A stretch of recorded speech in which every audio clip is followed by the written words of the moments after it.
ಕರ್ನಾಟಕ ರಾಜ್ಯದಲ್ಲಿ ನೋಡ್ತಾ ಇದ್ದೀವಿ, ಬೆಳಗ್ಗೆ ಎದ್ರೆ ಸಾಕು ಕುರ್ಚಿ ಕಿತ್ತಾಟದ ಚರ್ಚೆಗಳು ಜೋರಾಗಿ ನಡೀತಾ ಇದೆ. ಅದರ ಮಧ್ಯದಲ್ಲಿ ಈಗ ಮೈತ್ರಿ NDA ಅಂದರೆ BJP JDS ಮೈತ್ರಿ ಬಗ್ಗೆ ಕೂಡ ಕೆಲವೊಂದಿಷ್ಟು ಪ್ರಶ್ನೆಗಳು ದಿನನಿತ್ಯವೂ ಕೂಡ ಬರ್ತಾನೆ ಇದ್ದಾವೆ.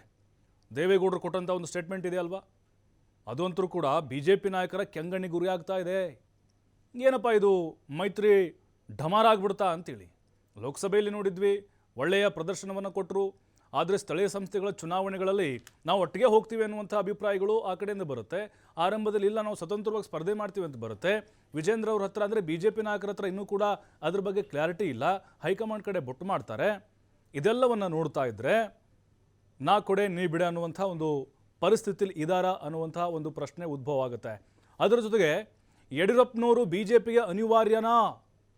ಯಾಕೆಂದರೆ ನೋಡಿ, ಯಡಿಯೂರಪ್ಪನವರು ಬಿಟ್ಟರೆ BJPಲಿ ಯಾವ ನಾಯಕರಿದ್ದಾರೆ ಅನ್ನುವಂತಹ ಪ್ರಶ್ನೆ ಈ ಸಂದರ್ಭದಲ್ಲಿ ಬರೋದು ಸಹಜ. ಅವ್ರನ್ನೂ ಕೂಡ ಮತ್ತೆ ಸಕ್ರಿಯ ರಾಜಕಾರಣಕ್ಕೆ ತರಬೇಕು ಅನ್ನುವಂತಹ ಚರ್ಚೆಗಳು ಜೋರಾಗಿ ನಡೀತಾ ಇದೆ ಅಂತೆ. ಯಾಕಂದರೆ ಶಿಕಾರಿಪುರದಲ್ಲಿ ಬಹಳ ದೊಡ್ಡ ಮಟ್ಟದಲ್ಲಿ ಹುಟ್ಟುಹಬ್ಬ ಮಾಡಿಕೊಂಡ್ರು, ಶಕ್ತಿ ಪ್ರದರ್ಶನವನ್ನು ಕೂಡ ಮಾಡಿದ್ದಾರೆ. ಇನ್ನೊಂದು ಕಡೆ ಕಾಂಗ್ರೆಸ್ನಲ್ಲೂ ಕೂಡ ದಲಿತ CM ಕೂಗು ಆವಾಗ ಅದು ಬಡಿದು ಹೇಳ್ತಾನೆ ಇರುತ್ತೆ. ಯಾಕಂದರೆ ಅಹಿಂದ ಅನ್ನುವಂಥ ಕಾರ್ಡ್ ಪ್ಲೇ ಆದಾಗ ಅದರ ಜೊತೆಗೆ CM ಕುರ್ಚಿ ಕೆಳಗಿಳಿತಾರೆ ಅನ್ನುವಂಥ ವಿಚಾರಗಳು ಬಂದಾಗ ಆ ಕಾರ್ಡನ್ನು ಪ್ಲೇ ಮಾಡೋಕ್ಕೆ ಕೆಲವು ನಾಯಕರು ರೆಡಿ ಇರ್ತಾರೆ. ಇನ್ನೊಂದು ಕಡೆ DK ಶಿವಕುಮಾರ್ ಅವರ ಬಣದವರು ಒಂದು ಡಿನ್ನರ್ ಮೀಟಿಂಗನ್ನು ಮಾಡಿದ್ದಾರೆ. ಅದು ಕೂಡ ಬಹಳ ಕುತೂಹಲಕ್ಕೆ ಕಾರಣ ಆಗ್ತಾ ಇದೆ. ಯಾಕಂದರೆ ಅವರು ಕೂಡ ಶಕ್ತಿ ಪ್ರದರ್ಶನವನ್ನು ಮಾಡ್ತಾನೆ ಇದ್ದಾರೆ ನಿರಂತರವಾಗಿ. ಮತ್ತು ಡೆಲ್ಲಿ ಹೋಗ್ಲಿಕ್ಕೂ ಕೂಡ ಅವರ ಒಂದು ಟೀಮ್ ರೆಡಿಯಾಗಿದೆ ಅನ್ನುವಂಥ ವಿಚಾರ ಕೂಡ ಗೊತ್ತಾಗ್ತಾ ಇದೆ. ಈ ಎಲ್ಲ ವಿಚಾರಗಳ ಬಗ್ಗೆ ನಮ್ಮ ಜೊತೆಗೆ ಇವತ್ತು ಚರ್ಚೆಯನ್ನು ಮಾಡಲಿಕ್ಕೆ ಅತಿಥಿಗಳು ಜಾಯ್ನ್ ಆಗಿದ್ದಾರೆ. ಅವ್ರನ್ನ ಕಾರ್ಯಕ್ರಮಕ್ಕೆ ಸ್ವಾಗತ ಮಾಡ್ತಾ ಇದ್ದೀನಿ. BJP ವಕ್ತಾರರಾಗಿರುವಂಥ ಯದುಕುಮಾರ್ ಗೌಡ ಅವರಿದ್ದಾರೆ. ಸರ್ ನಮಸ್ತೆ, ಕಾರ್ಯಕ್ರಮಕ್ಕೆ ಸ್ವಾಗತ ನಿಮಗೆ. ಇನ್ನು ಆಮ್ ಆದ್ಮಿ ಪಕ್ಷದ ವಕ್ತಾರರಾಗಿರುವಂಥ ರವೀಶ್ ದಾಸಪ್ಪ ಅವರಿದ್ದಾರೆ. ಸರ್ ನಮಸ್ಕಾರ, ಕಾರ್ಯಕ್ರಮಕ್ಕೆ ಸ್ವಾಗತ.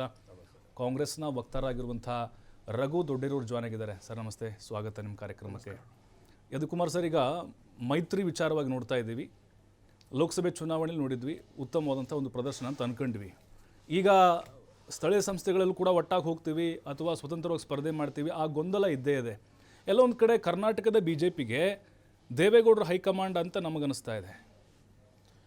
ಕರ್ನಾಟಕದ BJP ಹೈಕಮಾಂಡ್ ಯಾವಾಗಲೂ ದೆಹಲಿಯ ಅಧ್ಯಕ್ಷರಾದಂಥ ಹೊಸದಾಗಿ ಅಧ್ಯಕ್ಷರಾಗಿರೋವಂಥವರು ಮತ್ತು ನಮ್ಮ ಪ್ರಧಾನಮಂತ್ರಿಗಳು ಮತ್ತು ಅಮಿತ್ ಶಾ ಮತ್ತು ಹಿಂದೆ ಪ್ರೀವಿಯಸ್ ಆಗಿ ಇದ್ದಂಥ ಅಧ್ಯಕ್ಷರಾದಂಥ JP ನಡ್ಡಾ ಅವರು, ಇವರ ಒಂದು ಮಾರ್ಗದರ್ಶನದಲ್ಲಿ ಭಾರತೀಯ ಜನತಾ ಪಾರ್ಟಿ ಕರ್ನಾಟಕದ ನಡೀತಾ ಇರೋದು ಮತ್ತು ರಾಜ್ಯದಲ್ಲಿ ಅಧ್ಯಕ್ಷತೆಯನ್ನು ವಹಿಸಿಕೊಂಡಂಥ BY ವಿಜೇಂದ್ರ ಅವರದ್ದು.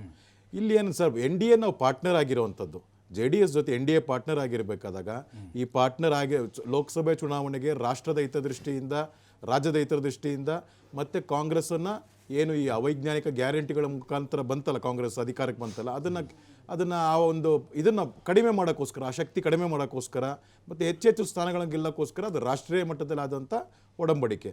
ಆ ರಾಷ್ಟ್ರೀಯ ಮಟ್ಟದಲ್ಲಿ ಏನು ಒಡಂಬಡಿಕೆ ಆಯಿತೋ ಅದನ್ನು ಕರ್ನಾಟಕದ ಘಟಕ ಚಾಚು ತಪ್ಪದೆ ಮಾಡ್ತಾ ಅದನ್ನು ನಾವು ಗ್ರೌಂಡ್ ರಿಯಾಲಿಟಿನಲ್ಲಿ ಯಶಸ್ವಿಯಾಗಿ ಗೆದ್ದಿದ್ದೀವಿ. ಯಾಕೆಂದರೆ ಕಾಳುವ ಕಾಂಗ್ರೆಸ್ ಪಕ್ಷ ಕರ್ನಾಟಕದಲ್ಲಿ ಇದ್ದರೂ ಕೂಡ ಅವ್ರು ಹೇಳ್ತಾ ಇದ್ದಿದ್ದಂಥ 25 ಸ್ಥಾನಕ್ಕೆ 28ಕ್ಕೆ 25 ಗೆದ್ದು ಬಿಡ್ತೀವಿ ಅಂತ ಹೇಳ್ತಾ ಇದ್ದಿದ್ದಕ್ಕೆ ಅವರು ಬರೀ 8-9ಕ್ಕೆ ತೃಪ್ತಿ ಪಡ್ಕೋಬೇಕಾಗತ್ತೆ. ಸೊ ಆ ಲೆವೆಲ್ಗೆ JDS ಮತ್ತು ಭಾರತೀಯ ಜನತಾ ಪಾರ್ಟಿ ಮೈತ್ರಿ ಆಗಿರುವಂಥದ್ದು.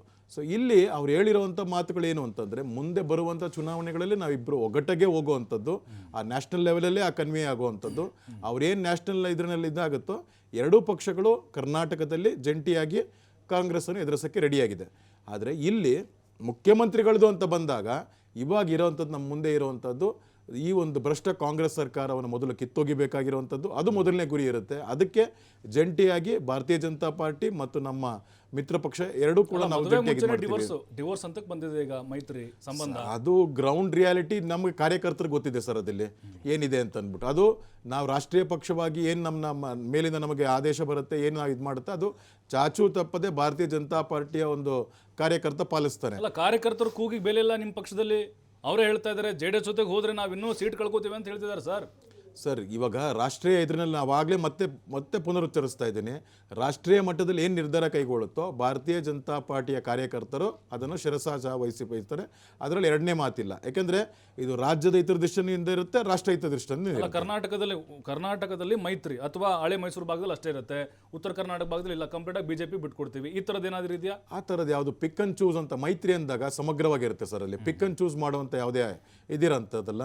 ನಾವು ಸಮಗ್ರವಾಗಿ 28 ಕ್ಷೇತ್ರಕ್ಕೆ ಅವರಿಗೆ 3 ಕ್ಷೇತ್ರ, ನಾವು 25 ಕ್ಷೇತ್ರದಲ್ಲಿ ಇದು ಮಾಡಿದಂಥದ್ದು, ಸ್ಪರ್ಧಿಸಿದಂಥದ್ದು ಲೋಕಸಭೆ ಕ್ಷೇತ್ರದಲ್ಲಿ. ಅದರಲ್ಲಿ ಒಳ್ಳೆ ರಿಸಲ್ಟ್ಸೇ ಬಂದಿರೋವಂಥದ್ದು.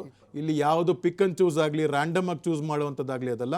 ಮೈತ್ರಿ ಸಮಗ್ರ ಕರ್ನಾಟಕಕ್ಕೆ ಅದು ಬೆಂಗಳೂರು ವಿಷಯಕ್ಕೆ ತಗೊಂಡಾಗ್ಲೂ ಸಮಗ್ರ ಬೆಂಗಳೂರಿಗೆ. ಅಂದ್ರೆ ಮಾನದಂಡ ಇಲ್ಲಿ ಶಕ್ತಿಯ ಮೇಲೆ ಡಿಪೆಂಡ್ ಆಗಿರುತ್ತೆ. ಶಕ್ತಿ ದಂಡ ಅಂತಲ್ಲ, ಇವರು ಕಾಂಗ್ರೆಸ್ಸಿನ ಭ್ರಷ್ಟಾಚಾರದ ಕಾನೂನು ವೈಫಲ್ಯ ಏನು ನಡೀತಾ ಇದೆ ಅದರ ವಿರುದ್ಧ ನಮ್ಮ ಜಂಟಿ ಮೈತ್ರಿ. ಎಸ್ ರವಿ ಸರ್, ಈಗ ಈ ಮೈತ್ರಿ ಅನ್ನೋದೇನಿದೆ ಇದು ಕೇವಲ ಟೆಂಪ್ರರಿ ಅಂತ ಅನ್ನಿಸ್ತಾ ಇದೆ ರಿಲೇಷನ್ಶಿಪ್ಪು, ಅಥವಾ ಖಂಡಿತವಾಗ್ಲೂ ಇವ್ರದ್ದು ಕಾಂಗ್ರೆಸ್ ವಿರುದ್ಧ ಹೋರಾಟವ, ಅಥವಾ ತಮ್ಮ ಒಂದು ಬೇಳೆನ ಬೇಯಿಸ್ಕೊಳ್ಳೋಕ್ಕೋಸ್ಕರ, ಅಥವಾ ತಮಗೆ ಭಯ ಆಗಿದೆ ಅಂಥೇಳಿ ಇವರು ಮೈತ್ರಿ ಮಾಡ್ಕೊಳ್ತಾ ಇದ್ದಾರೆ ಅಂತ ಹೆಂಗೆ ಸರ್? ಇದು ಖಂಡಿತವಾಗ್ಲೂ ಸ್ವಾರ್ಥತೆ ಹೆಚ್ಚಿದೆ. ಇದು ಮೈತ್ರಿನಲ್ಲಿ ತಮ್ಮ ಬೆಳೆ ಬೇಯಿಸ್ಕೊಳ್ಳೋಕ್ಕೆ ಇವ್ರು ಮೈತ್ರಿ ಮಾಡ್ಕೊಂಡಿರೋದು. ಏನು ಗೊತ್ತಾ, ಇಲ್ಲಿ ಹೆಂಗಾರೆ ಇವ್ರ ಮೈತ್ರಿ ಹೆಂಗಿದೆ ಅಂದರೆ, ನಿತೀಶ್ ಕುಮಾರ್ ಅವ್ರ ಜೊತೆ ಹೆಂಗೆ ಮೈತ್ರಿ ಮಾಡ್ಕೊಂಡಿದ್ರೆ ಹಂಗಿದೆ JDS ಜೊತೆ ಮೈತ್ರಿ ಮಾಡ್ಕೊಂಡಿರೋದು. ಎಷ್ಟನ ಸೀಟ್ ಬರಲಿ ನಿತೀಶ್ ಕುಮಾರೇ CM ಆಗಬೇಕು. ಅದೇ ರೀತಿ JDSಸು ಸಹ ಅವ್ರು ಎಷ್ಟಾರ ಸೀಟ್ ಬರಲಿ ಅವರೇ ಮುಖ್ಯಮಂತ್ರಿ ಆಗಬೇಕು. ಅದೇ ಮಾನದಂಡ ಇಟ್ಕೊಂಡು ಅವರು ಮೈತ್ರಿ ಮಾಡ್ಕೊಂಡಿರೋದು. ಇವ್ರು ಬೇಕಾದ್ರೆ 80 ಬರಲಿ 90 ಬರಲಿ ಎಷ್ಟಾರು ಬರಲಿ, ಅವ್ರದ್ದು ಮಾನದಂಡ ಒಂದೇ, ನಾವು ಮೈತ್ರಿ ಆಗಬೇಕು. ಈ ಮೈತ್ರಿ